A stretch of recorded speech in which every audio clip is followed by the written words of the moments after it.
कुछ रोशनियां ऐसी होती हैं जो खत्म होने के बाद भी पूरे जहां को रोशन करती रहती है। ऐसी एक रोशनी आपको यहाँ दिख रही होगी। एक छोटी सी बच्ची हमारा लमसम 9 साल की, 28 जून को उसने सुसाइड कर लिया था। तो उसके माँ बाप आए हुए हैं यहाँ पे उन्होंने थोड़ा सा लोगों के लिए व्यवस्था करी है, लस्सी वगैरह की, खाने वगैरह की। ठीक है, आपने अगर इसकी ना फोटो आप देखेंगे ना, आपका स्कैनर है, आप उसका स्कैन करोगे तो आपको पता चलेगा कि एक बच्चे जिसने क्या क्या झेला, उसकी जिंदगी कैसी थी और अब वो दुनिया में और क्या क्या रोशनी कर रही है। ये सब कुछ खाना पीने का इंतजाम उसके माँ बाप ने ही किया है। लोग बार बार पूछते हैं ना, फंड कहाँ से आ रहा है इतना कुछ करने का। फंड की इस देश में किसी भी चीज के लिए कोई कमी नहीं है। आप खड़े हो जाओ, बस मदद करने के लिए हजारों नहीं करोड़ों हाथ आपके पास अपना आप आ जाएंगे। बस हिम्मत चाहिए खड़े होने की, और कुछ नहीं है बस। ये देखो भाई साहब, आलू की सब्जी है, शायद चावल है, लस्सी भी है,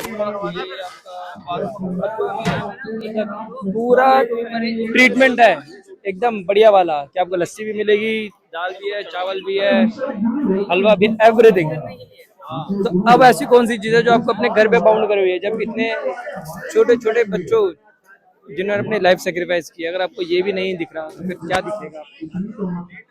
स्कूल गई, हंसी खुशी स्कूल गई है, वहाँ पर डांस कर रही है, सब कुछ कर रही है। 11:30 बजे के आसपास बुलिंग होती है उसकी, क्लासरूम के अंदर ही बुलिंग होती है। बुलिंग के बाद में वो 5 बार अपनी क्लास टीचर के पास जाती है गुहार लेके, और ये राजस्थान की सबसे महंगी स्कूल है। 5 बार उसकी टीचर के जाने के बावजूद टीचर ने कुछ नहीं किया, और उसको कोई हेल्प नहीं करी कि बेटा तू यहाँ बैठ जाओ, कुछ भी नहीं करा। और उसको इतना डराया धमकाया जिससे वो क्लासरूम से बाहर निकल गई।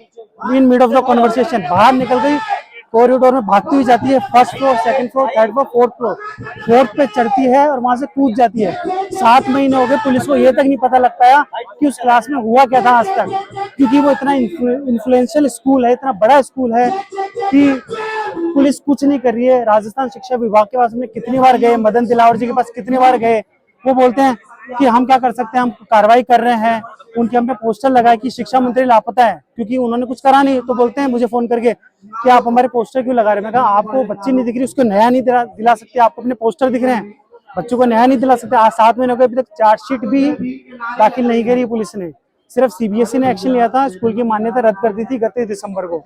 आज हमारे का बर्थडे है, इस वजह से मैंने हमारे के लिए एक वेबसाइट बनाई थी, जिसके लिए मैंने ये स्टैंड लगाया है। यहाँ पे अगर आप लोग स्कैन करेंगे तो इसमें हमारे की सारी स्टोरी, क्या हुआ था, क्या हमारे कैसी थी, किस तरह की थी, ये सब आपको इसमें मिलेगा। इस वजह से हम आज इसका बर्थडे है, इसलिए हम यहाँ पे भंडारा कर रहे हैं। तो स्कूल की तरफ से कोई भी कार्रवाई नहीं? स्कूल की तरफ से एक मैसेज तक भी नहीं आया, 7 महीने हो गए, आप सोचिए, कॉन्डोलेंस मैसेज तक भी नहीं आया। उसी स्कूल की बच्ची थी ना हमारा भी। इतना तो फर्ज बनता है मानवता के नाते कि एक फोन कर दो। कुछ नहीं करा उन्होंने, बोला इनके फायर एनओसी ठीक है, इनका सब कुछ ठीक है। वहाँ सीबीएसई कह रही है काउंसलिंग नहीं है, या एंटी बुलिंग पॉलिसी नहीं है, या कुछ भी नहीं है, और राजस्थान शिक्षा विभाग कह रहे हैं यहाँ सब कुछ सही है। दोनों अपोजिट है यहाँ, जहाँ सीबीएसई अपना काम कर रहा है। अब इन्होंने क्या करा, हाईकोर्ट में जाके स्टे लेके आ गए। अब उसके खिलाफ हमने फिर रेट लगाई है, और अब 13 जुलाई को नेक्स्ट हियरिंग। बाकी हमारे के पोस्टमार्टम में कुछ आया था कि मतलब कुछ खिलाया? नहीं, सीसीटीवी कैमरा है ना, सीसीटीवी में साफ दिख रहा है कि बच्ची परेशान हो रही है, ऐसे प्ली कर रही है मैडम के पास, सर पे हाथ रख रही है, उसके खिलाफ इल्जाम लगा रहे हैं कोई, तो वो ऐसे हो कर रही है, मैडम को बता रही है। 2 टीचर हैं, किसी ने भी ये नहीं बोला कि ठीक है बेटा हम तेरा ठीक करते हैं। टीचर से बात वगैरह सबसे बात हुई, किसी ने कुछ नहीं बताया, कहते हम तो हमारा तो ऐसे ही थोड़ी एंग्री थी, बच्चों से बात करी कि कुछ नहीं हुआ क्लास में। जब से अभी चार्जशीट आने वाली 29 से 30 तारीख को, उसके बाद में सीसीटीवी फुटेज जब रिलीज होगा तब आप लोग सब देखिएगा कि हमारे साथ क्या हुआ था। क्लासरूम की फुटेज हम रिलीज करवाएंगे, तब पता लगेगा।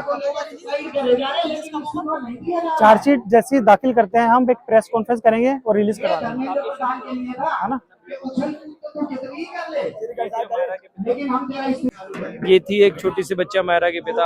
हम सब ने एक्चुअली वीडियो देखी थी वो राजस्थान की ना, कि एक बच्ची है अचानक से 4th फ्लोर पे जाती है, ऊपर चढ़ती है और नीचे कूद जाती है। आप ये सोचो कि 9 साल की बच्ची पे मतलब क्या उसकी मानसिक स्थिति रही होगी कि उसे मतलब मौत को गले लगाना, उस मौत को जिसको शायद पता भी नहीं होगा कि मैं मर सकती हूँ। मतलब आप प्लीज अपने बच्चों को अगर जाते हैं, तो उनकी काउंसलिंग जरूर किया कीजिए, उनसे बात जरूर किया कीजिए, अच्छा बुरा सब बात कीजिए, क्योंकि ये वो बच्चे नहीं है जो हर चीज़ झेल ले, शायद वो बच्चे झेल भी नहीं पाते। इसीलिए तो बस कोशिश किया कीजिए कि आप उनसे बात जरूर करें, बच्चों को अकेला ना छोड़े किसी भी रीजन से।